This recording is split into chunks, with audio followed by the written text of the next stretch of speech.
Ниту оставка, ниту одговорност, ниту пак решение за спас од новиот коронабран.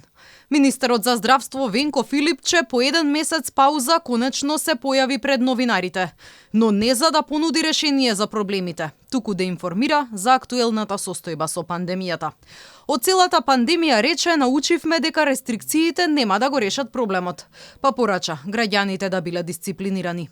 Здравствените власти немаат ниту стратегија како да ја поттикнат веќе намалената имунизација. Тешко му се застанува на патот на вирусот со рестриктивни мерки. И тоа е една од лекциите која што мислам дека целиот свет ја научил и затоа сметам дека целокупната правецот во кој што треба да одат мерките и препораките се темелат на два принципи. А тоа е вакцинацијата и општите превентивни мерки во делот на носењето на маските и во делот на дистанцата.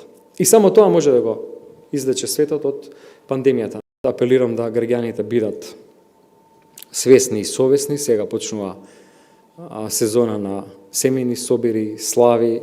Сепак мора да знаат дека големите собири се на некој начин ризик и дека собири во смисла на враќање на старите животни навики сепак треба да бидат со почитување на одредени превентивни мерки. Министерот признава дека бројот на заразени расте, но вели притисокот врз болниците не бил голем.